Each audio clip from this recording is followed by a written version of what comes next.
vendredi. Patrick Longchamp. Tous les vendredis à 7h40, on parle de solutions dans Ce n'est que le début, en compagnie de Patrick Longchamp. Et en ce début d'année, il est bon de prendre des bonnes résolutions, notamment de se remettre au sport. Mais on peut se mettre au sport comme moi. Enfin, bon, je crois qu'on pourrait s'y mettre tous les deux. Se mettre au sport tout en faisant du bien à la planète, c'est possible. Exactement, ouais. C'est Nicolas Lemonnier qui est notre invité aujourd'hui. Nicolas Lemonnier, il a fait un petit peu le buzz fin décembre. Mais oui, on en a entendu parler partout. Voilà, puisque avec son action Run Ecoteam, il a été repéré par Mark Zuckerberg et qu'il a partagé son action sur sa page Facebook de fans. Et ça, c'est la classe. C'est la classe parce qu'ils sont quand même 82 millions quand même à suivre Mark Zuckerberg. Donc vous imaginez la démultiplication que ça peut donner à une association. Mais au-delà de ça, Nicolas Lemonnier, bonjour d'abord. Bonjour. Parce que je parle de vous, mais je vous ai pas encore salué. Nicolas Lemonnier, bonjour. Merci beaucoup d'être là. Donc vous avez créé Run Ecoteam. Et Run Ecoteam, c'est un run, un jogging. Et en même temps, on ramasse un déchet et si on démultiplie tout ça, c'est ça, ça nettoie la planète en fait. Oui, effectivement, en fait, c'est tout simple. On partage notre passion pour le running, on court et on ramasse un déchet ou plusieurs lors de chaque sortie running. Alors, d'abord, comment vous est venue cette idée de lier la course justement aux déchets et à ramasser un déchet ou plusieurs déchets durant votre course ? Il y a 1 an et demi, je me suis mis à courir et j'étais un peu fatigué de croiser beaucoup de déchets jusqu'au jour où je me suis mis à ramasser des déchets et les poster sur Facebook.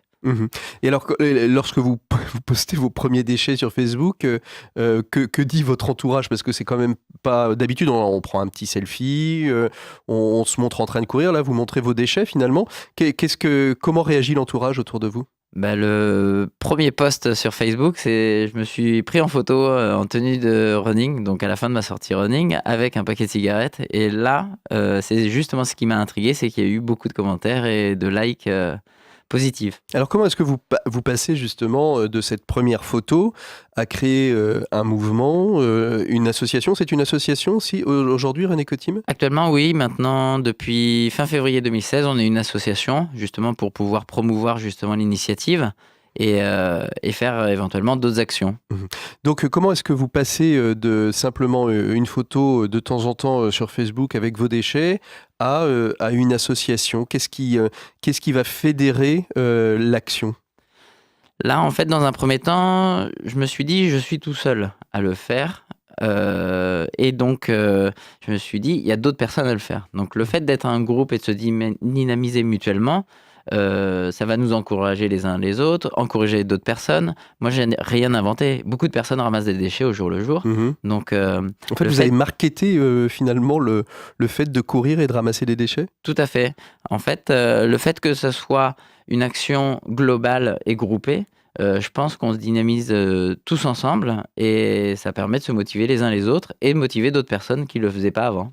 Parce qu'on dit février 2016, création de l'association, mais le tout début, c'est le 5 janvier 2016, c'est-à-dire il y a 1 an, quasiment oui, jour pour jour. Il y a 1 an, vous étiez tout seul. Aujourd'hui, il y a sur la page Run Ecoteam, Facebook Run Ecoteam, vous êtes plus de 13 500. Oui, 13 500. Donc 13 500, si chaque personne court une fois par semaine et ramasse 1 kilo, ça fait 13 tonnes. 13 tonnes, une fois par semaine. Une fois par semaine, 13 tonnes. Si chaque personne du groupe ramasse, c'est extraordinaire parce que quand on voit la quantité de déchets qui sont ramassés chaque jour en France entière, on pourrait finalement, je ne vais pas dire sauver la planète, mais déjà nettoyer la planète. Oui, on peut avoir une action simple. Par cette action simple, on peut avoir, je pense, un réel impact. Et on est 13 000 pour l'instant et je pense qu'on ne s'arrêtera pas là parce qu'il y a beaucoup de personnes qui le font. Et le fait de se regrouper sur un même groupe, ça va encore plus nous motiver et plus motiver d'autres personnes. Sachant que le running est en plein essor. Donc si on motive tous les runners du monde, on peut avoir un gros impact. Vous êtes, j'ai envie de dire, un militant écologiste. Qu'est-ce qui vous a donné, au-delà de simplement voir un déchet sur le bord de la route et de le ramasser, vous aviez un petit peu une conscience écologique déjà avant même de commencer à faire Run Ecoteam ? Alors, je ne suis pas du tout militant écologique, mais je pense que tout le monde a envie de préserver la planète. Tout le monde est un petit peu choqué de retrouver un paquet de cigarettes ou une canette de soda en pleine nature. Et tout le monde a cette sensibilité-là. On n'a pas besoin d'être militant écologique pour avoir cette sensibilité-là. Et vous avez le sentiment que vous avez maintenant quelque part un devoir, non pas de devenir militant, mais d'interpeller. Moi, je pense par exemple, on voit souvent dans les manifestations sportives, à la fin des manifestations, des déchets sur l'ensemble du territoire. Mais c'est la même chose pour d'autres manifestations. Vous vous dites, tiens, moi maintenant je suis runner, je fais de l'influence finalement, j'ai ce pouvoir d'influencer peut-être des décideurs, d'aller à la rencontre des organisateurs pour dire peut-être que vous pouvez faire quelque chose pour éviter qu'il y ait du déchet sur la voie publique après un marathon, après un 100 mètres ou je sais pas. Oui, effectivement, si Run Eco-Team, un run, un déchet peut faire bouger les choses, notre action, ça sera une action indirecte, mais je pense que ça peut être efficace. Pas d'action directe, forcément. Ce ne sera pas forcément d'interpellation. Changer les mœurs. Le fait d'avoir un gobelet de café dans ses mains et de ne pas le jeter par terre et de le mettre à la poubelle, notre action, elle est réussie. Après, si on peut faire bouger les choses et avoir une prise de conscience collective de ne pas jeter les déchets par terre, notre mission, elle est réussie. Alors comment se regroupe un petit peu cette association ? Il y a la page Facebook qui finalement permet de montrer les actions menées les uns par les autres, mais il y a des moments où vous vous retrouvez entre Run Eco-Teamers ? Oui, alors pour l'instant on n'était que 1000 sur la page, donc on était un petit peu dispersés partout dans le monde. Là on a organisé pour le 15 janvier une sortie collective, donc le dimanche matin, simultanée dans plus de 27 villes en France et un petit peu partout dans le monde, où on va se regrouper à beaucoup de runners dans chaque ville et ramasser des déchets. Notamment à Nantes où on sera quand même pas mal, donc on a prévu de créer 3-4 groupes et faire 3-4 trajets différents. 3-4 itinéraires. Alors Comment le point de départ sera d'où Alors, le point de départ à Nantes, il sera devant l'éléphant à 10h le 15 janvier. D'accord. À Cholet, il y a quelque chose ? À Cholet, de mémoire, oui, il y en a un. Il y en a un aussi à Cholet. C'est sur la page qu'on va pouvoir retrouver. Tous les événements sont sur la page, dans la rubrique événements. Et il y a le lieu, l'heure. Donc l'heure, elle n'est pas très compliquée. C'est 10h partout.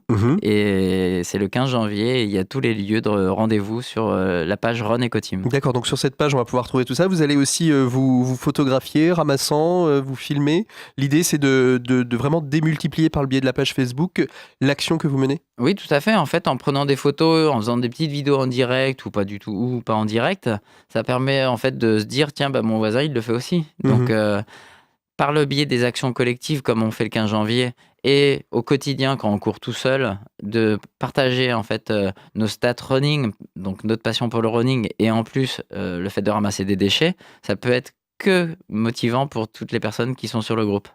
Alors Nicolas Lemonnier, donc vous êtes le fondateur de l'association Run Eco-Team, une petite année d'existence.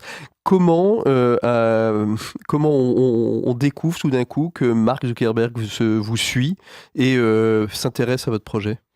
Alors, Facebook m'a contacté, l'équipe rapprochée de Mark Zuckerberg m'a contacté fin juin 2016 pour me demander les tenants et les aboutissants de mon initiative. Et au fur et à mesure des contacts qu'on a eus par téléphone et par mail, j'ai bien compris que Mark Zuckerberg était très très sensible non seulement à la responsabilité écologique que chacun a, et surtout que l'initiative que j'avais créée, Run Eco-Team, pouvait faire bouger les choses. Jusqu'au jour, au mois de septembre 2016, ils m'ont demandé si ça m'intéressait de faire un petit film qui sera partagé par Mark Zuckerberg sur Facebook. Et on a filmé le 1er et 2 décembre dans notre belle ville de Nantes, le film pour Facebook qui a été partagé le 24 décembre au soir par Mark Zuckerberg sur son profil. Qu'est-ce qui se passe le 24 décembre au matin ? D'abord, vous étiez au courant de la date ou vous attendiez ? Vous ne saviez pas trop quand est-ce qu'il le partagerait ? Je savais que ça allait être très bientôt parce qu'il m'avait envoyé plusieurs messages. Mais le 24 décembre au soir, quand j'ai vu le partage de Mark Zuckerberg de la vidéo, ce fut un très très beau cadeau de Noël pour l'association. Ouais, pour l'association. Qu'est-ce qui se passe entre le 24 et le 25 décembre sur la page évidemment, les médias à ce moment-là se ressaisissent de l'information, même si en travaillant un petit peu l'émission, avant quand même, les médias locaux avaient déjà parlé de vous dès le mois d'avril. D'ailleurs, je salue Sun FM qui avait déjà parlé de nous alors que l'association n'était pas médiatisée dans la Minute Sport, si je me souviens bien. Et donc, je vous remercie. Et donc, oui, les médias se sont un petit peu affolés, ils ont parlé de nous. Diverses personnalités ont relayé l'info, donc je les salue aussi. Et petit à petit, en fait, on fait notre petit bonhomme de chemin et on augmente les compteurs de jour en jour. Ça, il va y avoir un après publication de la vidéo. Vous continuez à être en contact avec les équipes de Mark Zuckerberg ou ça reste pour l'instant, voilà, c'était une action, ça s'arrête là? Oui, je les ai encore eu en contact avant-hier. Lors du tournage, en fait, l'équipe de production m'a demandé un t-shirt à l'effigie de l'association. Et pour Mark Zuckerberg, parce qu'il voulait éventuellement courir avec et puis partager notre initiative. Donc, il n'est pas improbable qu'il partage une petite photo lors d'un de ses prochains runnings. Il y a des personnalités du monde sportif qui ont rejoint un petit peu la dynamique Run Eco Team. Oui, Stéphane Niegana a encore partagé une vidéo hier où il fait un run éco. On le voit en train de courir et ramasser un déchet. Donc, très très sympa de sa part. Denis Gargaud, qui est champion olympique, qui nous soutient depuis le début. Agnès Rolaï, qui est une championne d'athlétisme nantaise. Rimri Dan, qui est championne du monde de boxe française, qui est nantaise aussi. Donc, il y a pas mal de sportifs qui nous soutiennent, qui étaient là avant la médiatisation. Donc, ils ne sont pas là pour faire dorer leur image, mais ils sont vraiment là parce que ça les sensibilise vraiment de nous soutenir. Et puis alors c'est assez extraordinaire parce que c'est une des rares associations, vous allez me dire si je me trompe, qui est finalement n'est pas assujettie à des problématiques d'argent puisque finalement c'est assez simple pour René et ramasser un déchet. Il n'y a pas besoin de grands investissements, il y a juste besoin éventuellement d'acheter une paire de chaussures, mais ça on peut se l'acheter.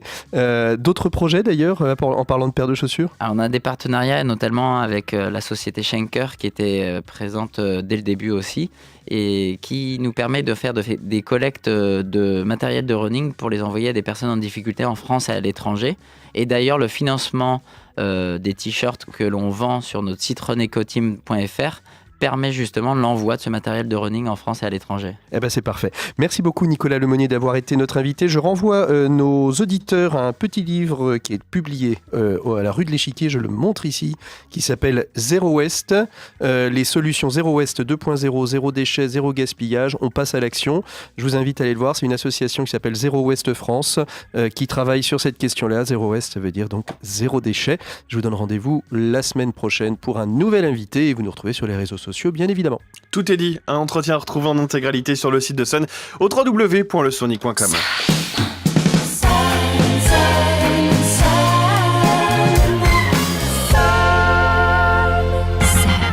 On rappelle que tous les entretiens et chroniques, pas seulement Sonic le début, sont à retrouver sur le site de Sun au www.lesonic.com, rubrique Sun Replay ou directement sur l'appli officielle de la radio où vous pourrez d'ailleurs faire vos petites dédicaces musicales à partir de 9h grâce à Mason, premier service de radio à la demande en France.